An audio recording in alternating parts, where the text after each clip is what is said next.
자, 131페이지예요. 법인의 기관입니다. 자, 먼저 법인의 기관의 우리 민법상 종류는 세 가지죠. 이사, 사원총회, 그리고 감사. 이 세 가지로 우리 민법에 규정되어 있어요. 그 외에는 우리 민법에 규정이 없습니다. 이 세 가지만 있다. 이 중에 이사는요,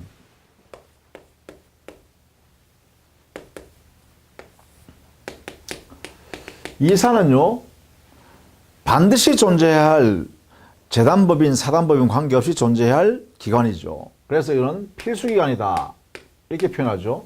필수기관이다. 그리고 이 이사는 언제나 일을 하고 있어야 되니까요. 그래서 상설기관이죠. 상설기관이다. 그렇죠? 그러니까 일을 항상 하고 있어야 되니까요. 그럼 어떤 일을 하냐? 이 사람은요, 대내적으로는 업무를 집행하고요. 그리고 대외적으로는 대표하죠. 법인을. 그래서 이 두 가지를 일을 합니다. 업무 집행, 사무 집행 또는 외부적으로 대표, 이렇게 두 가지 기능을 하고 있다. 이래야 되겠죠. 그러다 보니까 이 이사는 반드시 자연인이어야겠죠. 그리고 이게는 다수인이 될 수도 있죠. 여러 사람이 이사가 될 수도 있죠. 반드시 한 사람 둘 필요는 없죠. 이래 됩니다. 그 다음에 이렇게 이사가 있으면 이 이사가 이렇게 사무를 집행하고 법인을 대표하니까 이 사람을 감독해야 될 거 아닙니까? 감독기관으로서 감사가 있습니다. 자, 그런데 감사는 필요적 기관이 아니라 임의기관이죠. 둘 수 있다. 둘 수 있다. 그리고 이거 하는 일은 뭐예요? 감독이다. 그죠? 감독이다. 이렇게 되겠죠. 기본적으로 그랬습니다. 그 다음에 세 번째. 자, 이게 이사나 감사는 재단법인, 사단법인에 다 존재할 수 있는 것이죠. 그러나 여기에 있는 사원총회라는 것은 이 기관은요, 이런 사단법인에만 존재합니다. 사단법인에만 있어요. 재단법인은 존재할 수 없는 기관이죠. 그리고 이 사단법인 안에서는 사원총회는 그 사단법인의 의사를 결정하는, 최종적으로 결정하는 최고 의사결정기관입니다.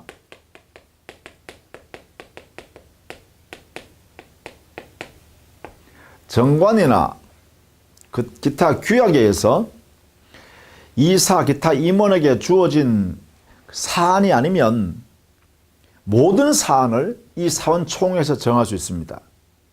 그래서 최고 의사결정기관이다. 이렇게 되는 거죠. 자, 이러한 특징을 여러분 전제하에 우리가 이 내용을 정리하시면 좋겠다라는 것입니다. 자, 우리는 132페이지에 거기에 제 상단에 이 내용을 정리해 두었으니까요. 꼭 봐 두시기 바랍니다. 자, 그러면 이사 보죠. 물론 우리 시험에 가장 많이 나오는 법인의 기관 하면 이사가 되겠죠. 이 이사에 관한 것은 정리를 꼭 해 두시는 게 좋겠다라는 것입니다. 먼저 이사는 상설 필수 기관이죠. 그리고 사단법인, 재단법인에 모두 존재해야 하는 기관이고요. 그 다음에 그 수는 제한이 없습니다. 정관으로 정할 수도 있죠. 또 그 이사는 반드시 자연인의 하나죠. 이렇게 정해놨습니다. 그러나 이 이사는 임면에 관해서는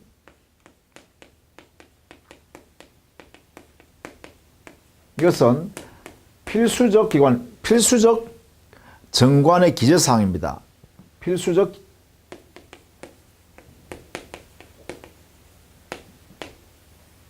정관 기재사항입니다. 정관에 기재되어 있어야 됩니다. 임면을 어떻게 할 것이냐? 임명과 면직이죠. 그죠? 임명과 면직에 관한 사항은 정관에서 정한다. 그리고 이 임명이 된 이사는요, 당연히 등기 사항입니다. 이사의 성명과 이사의 주소요. 왜냐하면 이사는 대외적으로 법인을 대표하는 거니까요. 제3자가 알 수 있어야 되잖아요. 제3자가 알라 그러면 뭐 해야 되죠? 등기를 해야 되죠. 이때 등기는요, 역시 제3자한테 대항하기 위한 요건이죠. 이렇게 정리해야 됩니다. 자, 그 다음에 이사의 의무는요, 법인과 이사 사이는 마치 위임계약과 유사한 성격입니다. 그래서 법인이 해야 할 일을 전부 다 이사가 대표하고 업무 집행한다 했잖아요. 그러니까 이사가 법인과의 관계에서는 수임인과 유사한 지위에 있습니다. 그래서 선량한 관리자의 주의 의무를 부담하게 되죠. 이것을 위반하면 손해배상 책임을 법인에 대하여 져야겠죠. 당연한 이야기다, 그죠? 자, 그 다음에 직무의 권한은 사무집행권과 대표권입니다. 그렇죠? 이 이사의 권한은 대내적으로는 사무집행권,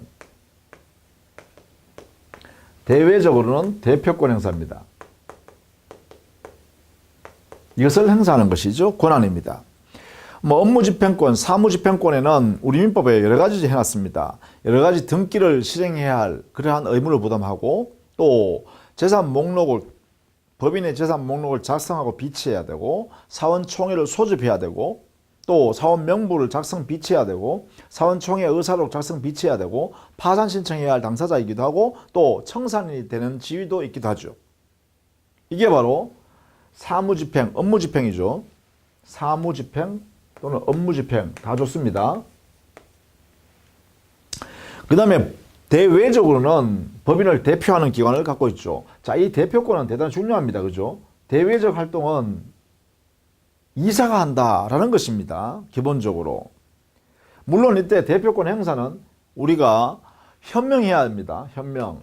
대리제도와 같이 말입니다. 왜냐하면 우리 민법에요, 대리제도를 이 대표권 행사할 때는 준용하고 있어요. 대표권 행사에서는 대리제도가 준용되기 때문에 이렇게 현명해야 합니다. 그 다음에 이 대표하는 사무는 법인의 모든 사무에 미치는 것이죠. 다만 정관에서 제한할 수 있습니다.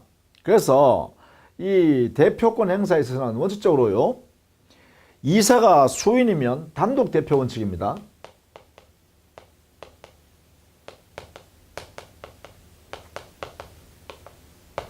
이사 각각이 대표합니다. 이렇게. 다만 여기에 사무 집행에 있어서 이사가, 즉 업무 집행에 있어서 이사가 수인이면 이사의 과반수로 정합니다. 과반수에 의해서 정합니다. 요것도 알아두셔야 됩니다. 요것도요.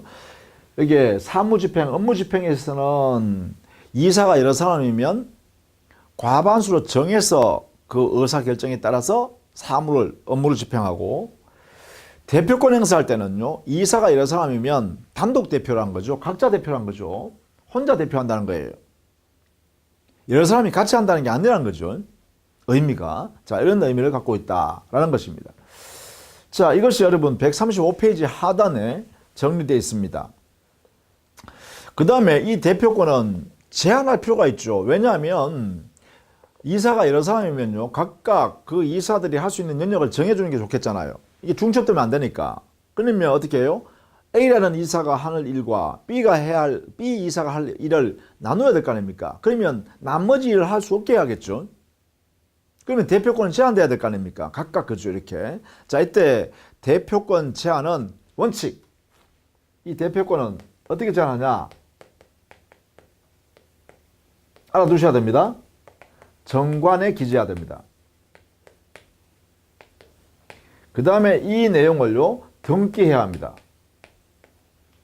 이렇게요. 그러면 이때 정관에 기재해야 제한의 효력이 발생하는 효력 요건입니다.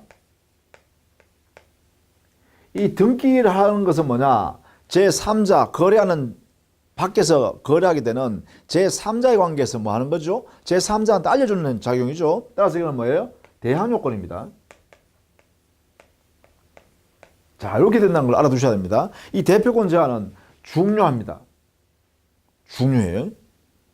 정관에 기재해야 대표권 제한의 효과가 발생하고 그 내용을 거래하는 상대방인 제3자와 야, 우리 이 대표자는 이렇게 제한돼 있는 거야. 그런데 왜 당신은 그런 일을 했어? 이 대표자하고. 그럼 못하는 사람이야. 이렇게 법인이 주장하려고 그러면 등기가 돼 있어야 합니다. 이렇게. 그리고는 대항 요건이다. 이렇게 표현하죠. 자, 이런 내용 반드시 알아두셔야 됩니다. 이거. 이 두 가지는 중요하다. 중요하다. 우리 시험에서 중요하다. 이 말입니다. 자, 그 외에도요, 총회 의결에서 제한할 수 있습니다. 사원총회에서 의결을 통해서 이사의 대표권 행사를 제한할 수 있습니다.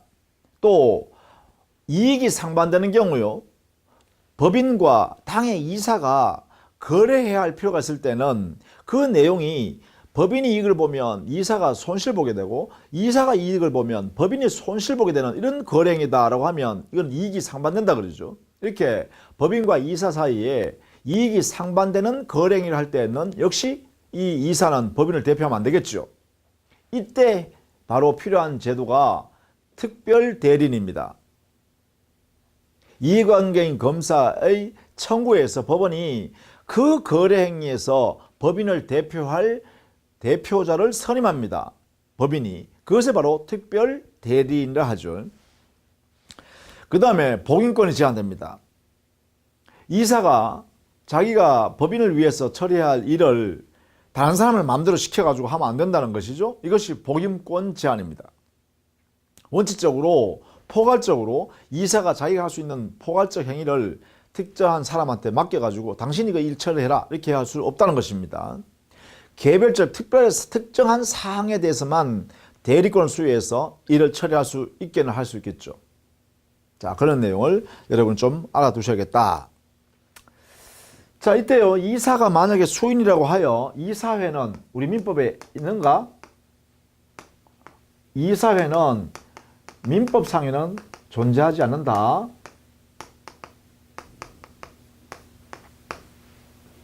그렇죠? 따라서 이것은 이사회는 정관으로 만들어 놨다면 그것은 그 정관 안에서 존재하는 제도입니다. 그래서 정관에서 내용을 다 규율을 해야겠죠. 민법에는 규정이 없습니다. 다만 상법에서는 필요적 기관이죠. 필수적 기관입니다. 이렇게. 자, 차이점이 있다라는 것이죠. 그 다음에 이사와 관련돼서 대표 기능을 하는 대표자 지위에 있는 사람들 보면 임시이사가 있습니다. 임시이사. 이사가 한 명도 없거나 또는 이사의 결혼, 부족한 상태가 되어서 법인에게 손해가 발생할 염려가 있다라고 하면 이해관계인 검사의 청구에 의해서 법원이 임시이사를 선임해 줍니다. 그러면 임시이사는요, 이사와 똑같은 권한을 갖습니다. 정식 이사가 들어올 때까지는 임시이사가 정상적인 이사 역할을 한다 이 말이죠. 자, 그 다음에 두 번째 특별대리인이 있습니다. 자, 이름은 대리인이라고 썼지만 이 특별대리인은 이사를 대신하여 법인을 대표하는 자입니다. 어떨 때 하죠? 이것은 법인과 이사 사이에 이해가 상반될 때요. 이익이 상반될 때입니다. 이해 상반. 이럴 때 법원에서 선임합니다. 따라서 이 임시이사와 특별대리인은 전부 다 법원이 선임합니다. 따라서 법원이 선임할 때는 이해관계인 검사의 청구가 있어야죠. 여기는 결혼이 생겼을 때입니다. 결혼.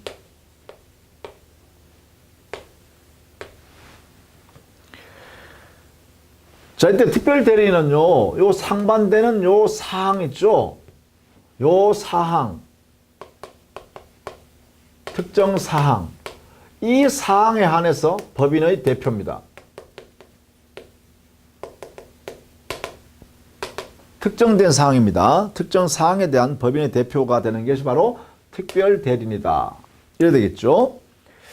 자, 그 다음에 직무대행자가 또 있을 수 있죠. 직무대행자.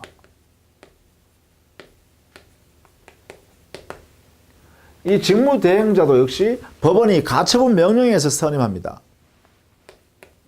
법원의 가처분 명령에서 만들어집니다. 법원이 가처분 명령하죠. 사원이나 다른 이사가 말이죠. 법원에다가 당에 특정된 이사의 직무집행을 정지해 달라고 가처분 신청했어요. 그래서 법원이 판단해 보니까 정당한 이유가 있다, 상당한 이유가 있다라고 하면 가처분 명령을 내리죠. 직무집행 가처분 정지합니다. 직무집행 정지 가처분 명령을 합니다. 그때 당에 그 법인을 위해서 직무를 대행할 사람이 필요하다 싶으면 법원의 명령에서 직무대행자를 선임합니다.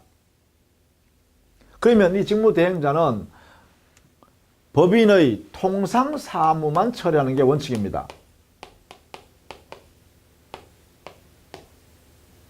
그 외의 것을 할 때는 법원의 허가를 받아야 합니다.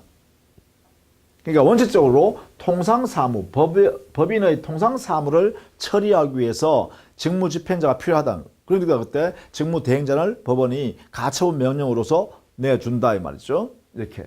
그게 통상사무 대상 처리해주는 사람이다 이거죠. 그러나 그 외에 해야 할 필요가 있겠죠. 그럴 때는 법원의 허가를 받아서 직무대행자가 처리합니다. 자, 이렇게 한다는 것이죠. 따라서 직무대행자도 이사와 마찬가지로 법인을 대표하여 처리한다 그죠. 그런 면에서 여기에 대표자로 집어넣을 수 있겠다 이 말입니다. 자, 그 다음에 청산이 있죠. 청산인. 청산인은 청산법인의 대표자입니다. 그래서 법인의 청산 사무를 처리함에 있어서 대표자 역할이다. 그죠?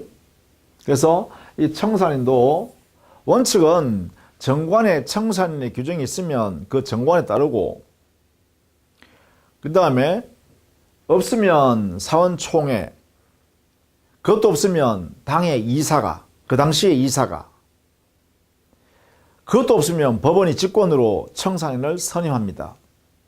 이렇게요. 그래서 청산인 순서도 있겠죠. 이렇게. 자, 이것도 역시 청산법인에서는 대표자 역할을 한다 이 말이죠. 자, 이런 사람들이 뭐예요? 바로 법인을 대표할 수 있는 사람들이다. 그죠? 이사 이외에 법인을 대표할 수 있는 사람들이다. 이렇게 정리를 좀 해두시면 좋겠다라는 것이죠. 자, 그 다음에 138페이지예요. 감사, 감독기관이죠.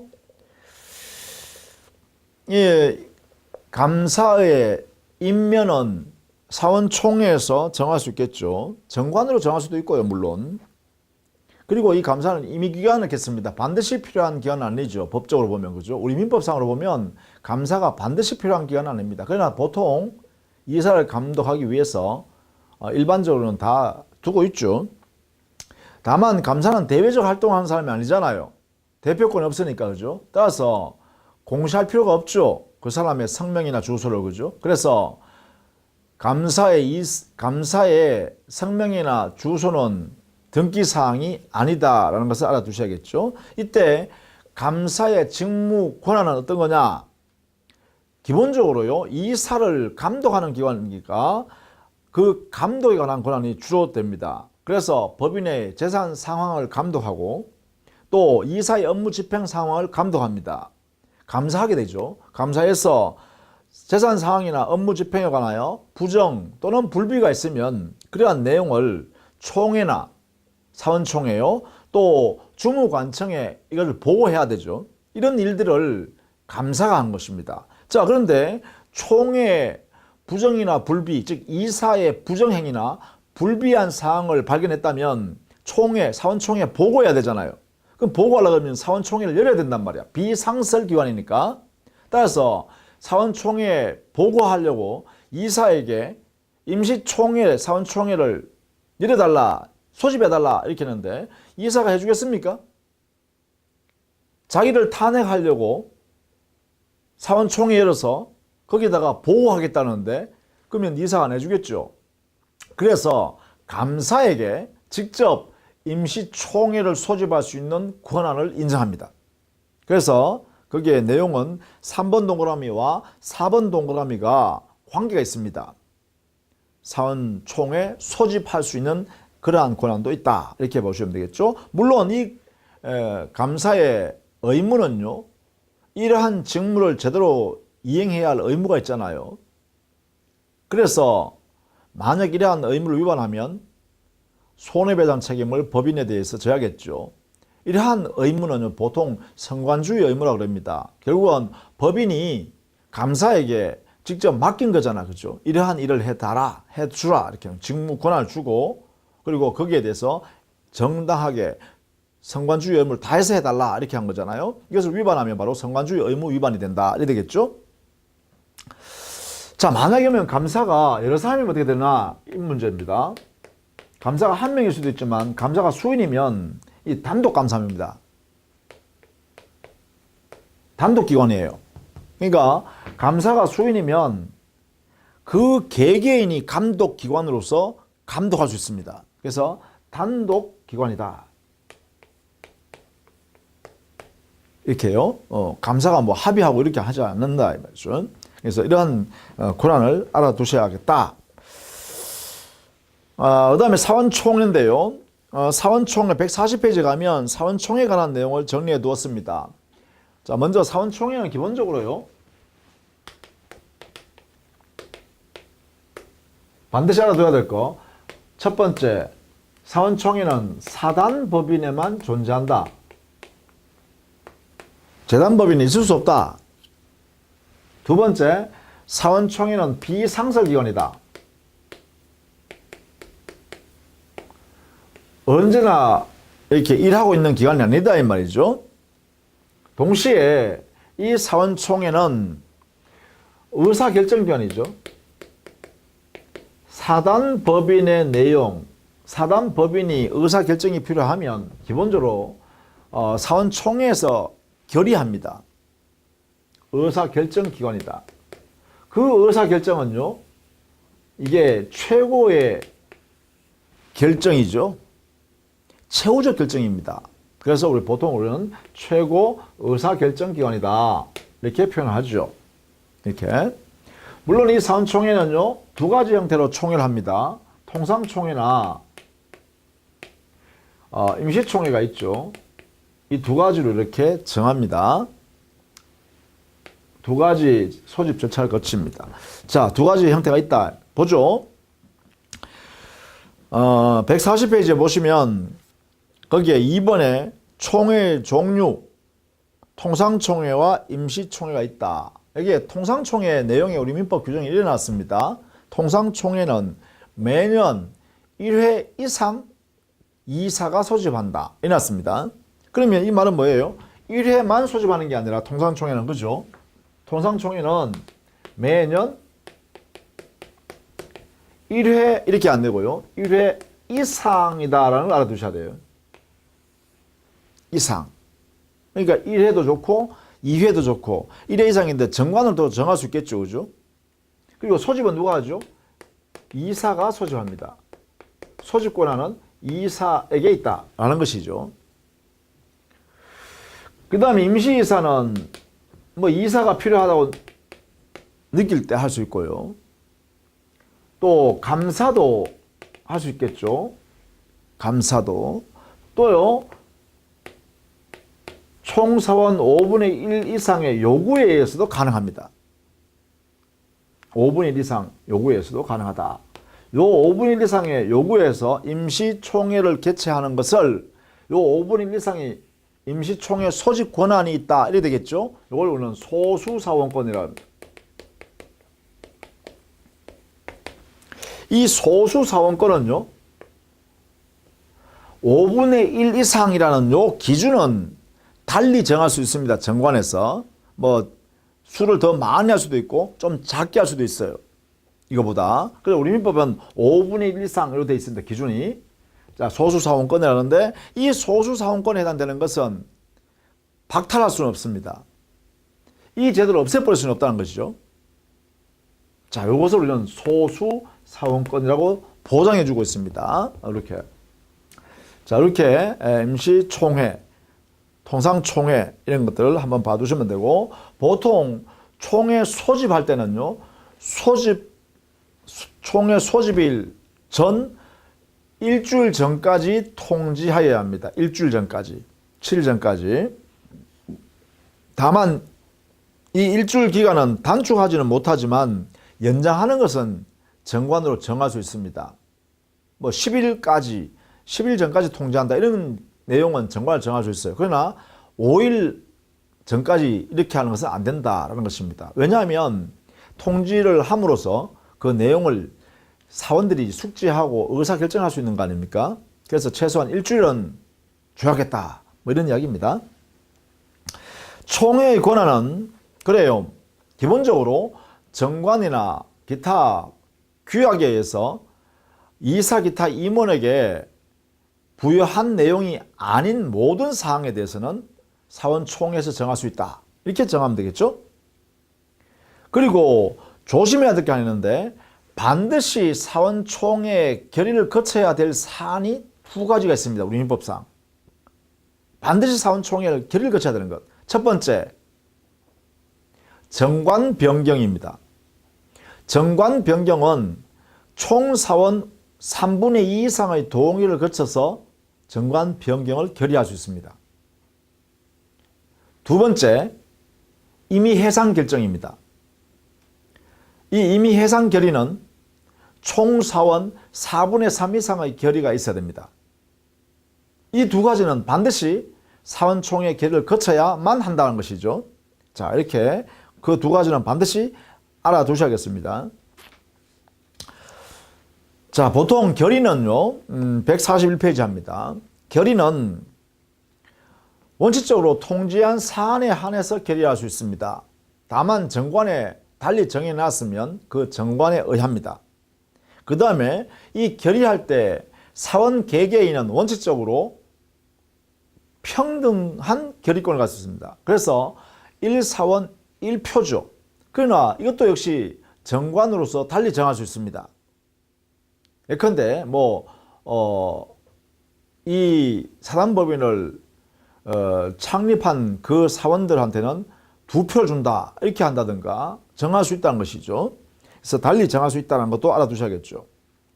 다만 어떤 사원이 법인과의 관계에서 이해가 상반된다라고 할 때는 결의권이 없습니다.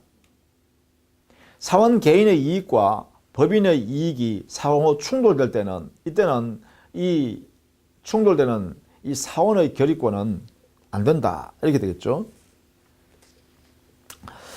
자, 보통 그러면 결의 의결 정족수라고 그러죠. 결의권의 기준이 어떻게 되냐 하면 보통 원칙적으로는 통상결의를 했습니다. 총사원의 과반수가 출석하고 그 다음에 출석사원 결의권의 과반수로 정합니다. 이걸 꼭 알아두셔야 됩니다. 출석사원 결의권의 과반수로 정한다는 것이죠. 출석사원 과반수가 아니라는 것입니다. 이 부분을 좀 조심하자는 거죠. 다만 방금 앞에서 말했듯이요. 정관 변경은 총사원 3분의 2 이상 동의가 있어야 되고요. 또 임의 해상 결의는 총사원 4분의 3 이상 결의가 있어야 한다. 이렇게 했죠. 이게 이제 특별한 사정이다. 그렇죠. 자, 보통 그러면 사단법인에서 말입니다. 사원이 존재하게 되는데 그 사원은 어떠한 권한이 있는가? 이게 이제 사원의 권리 또는 권한 이런 형태가 있을 겁니다. 다만 사원의 권리나 권한이 있으니까 이건 사단법인 안에서 문제겠죠. 사단법인의 구성원을 우리는 사원이라고 합니다. 이 사원에는 일정한 지위가 보장되는데 그 지위는 두 가지입니다. 하나는 자의권이고요. 하나는 공익권입니다. 자의권은 말 그대로 사원 개인의 권리고요. 공익권은 전체의 이해관계가 관계되는 것들 말합니다. 이렇게 나누어서 볼 수 있어요. 자, 공익권 143페이지 있죠. 결의권 행사라든지 소수사원권이라든지 업무집행권이라든지 감독권 이런 것들이 바로 공익권에 들어가죠. 그 다음 자의권은 사원 개인의 이익 향유를 위한 권리이기 때문에 주로 우리 내용은요, 뭐 설비 이용권이라든지 또 이익배당 청구권이라든지 자녀재산 분배 청구권이라든지 이런 것들이죠. 그런데 여기에 자의권에서 조심해야 될 게 있습니다. 여기는 설비 이용권,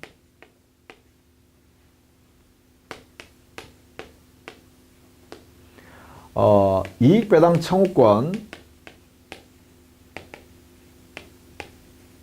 그리고 자녀재산 분배 청구권 이런 것 등을 들 수 있는데 여기에 자의권에 말입니다. 자의권에. 그런데 여기에 조심해야 될 게 우리 민법은 사단법인이든 재단법인이든 간에 비영리 법인이어야 되잖아요. 즉 구성원이 이익을 가져갈 수가 없도록 돼 있죠.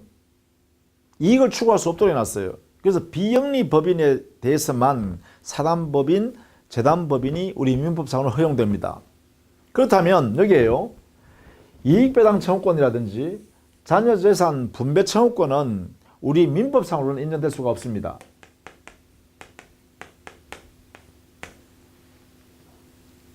그래서 인정될 수 있는 것은 법인 안에 있는 뭐 시설을 이용할 수 있는 권리 정도는 우리 법에서 허용할 수 있겠죠. 그죠? 그러나 민법상으로는 이익배당 청구권이라든지 자녀재산 분배 청구권은 사단법인의 우리 민법상의 성질 때문에 허용될 수가 없다. 이렇게 정리를 좀 해두시고, 다만 이제 상법으로 가면 상법에서요, 주식회사 편에 보면 주식회사란 것은 주주들의 단체란 말이죠. 그래서 주식회사는 민법적으로 사고로 취급한다면 사단법인입니다. 주주라는 사원 구성원들에 의하여 법인으로 만드는 게 바로 사단법인인 주식회사죠. 그럼 주식회사의 성질은 뭐냐? 이윤 추구입니다. 그러면 당연히 그 이윤이 발생하면 그 구성원인 주주들에게 이익을 분배받을 수 있는 권리가 보장되어야 합니다. 그러다 보니까 이익배당 청구권이 존재하게 되고요. 만약에 그 회사가 정리되어진다면, 주식회사가 정리된다면 당연히 정리할 당시에 자녀 재산이 남는다라고 하면 주주들이 그 재산을 나누어 갈 수 있는 권리가 있어야 되죠. 그래서 자녀 재산 분배 청구권이 인정됩니다. 그래서 상법상으로서는 이게 허용된다 이렇게 하겠죠. 그래서 이런 내용들을 조심해서 익혀주면 좋겠다라는 것입니다. 자의권에 관한 이야기입니다. 법인의 주소는 우리 민법상이에요. 36조에서 주된 사무소 소재지가 있는 곳을 그 법인의 주소로 합니다. 주된 사무소 소재지. 이렇게 정리하시면 되겠죠. 그 다음에 144페이지 정관 변경은 원칙적으로 사단법인은 자율적 법인이니까 사원총회 결의 3분의 2, 총사원의 3분의 2 이상이 찬성이 되면 되죠. 그러나 재단법인의 정관 변경은 원칙적으로 허용되지 않습니다. 145페이지요. 재단법인의 정관 변경은 재단법인 자체가 타율적 법인, 설립자의 의도에 따라서 그 운영이 이루어져야 되기 때문에 이 재단법인은 원칙적으로 정관을 변경할 수 없다. 다만 정관 자체 안에 정관을 변경하는 절차를 만들어 놨다든가 또는 우리 민법상에 허용되는 예외적인 현상이 있습니다. 그것이 양갈로 3번에요. 재단법인의 목적을 달성할 수 없는 때 설립자나 이사는 설립의 취지를 참작하여 그 목적 기타 규정을 변경할 수 있다라는 우리 민법상 46조 규정에 의해서 변경할 수 있고요. 그 다음에 네 번째요. 재단법인의 경우에도 주무관청의 허가를 받아서 예외적으로 변경할 수가 있습니다. 예컨대 양갈로 2번에 가시면 재단법인의 목적 달성 또는 재산의 보존을 위해서 적당한 때는 그 명칭이나 사무소 소재지를 변경할 수 있도록 하고 있죠. 그것도 역시 45조 2항에서 규정을 두고 있습니다. 이런 범위 안에서 예외적으로 재단법인의 정관 변경이 허용됩니다. 자, 그런데 문제되는 게 그게 있는 5번이죠. 자, 재단법인은 기본적으로 기본 재산이 존재하고 그 재산 자체에다가 법인격을 부여한 것이잖아요. 그런데 만약에 기본 재산에 변동이 생기면 그것은 재단법인의 필요적 정관 기재사항에 변화가 생기는 거예요. 변경이 필요한 것이죠. 따라서 기본 재산을 처분한다든가 기본 재산에 증가되는 내용에 변화가 생긴다면 반드시 주무관청의 허가를 받아야 합니다. 그리고 정관 변경 절차를 거쳐야 합니다.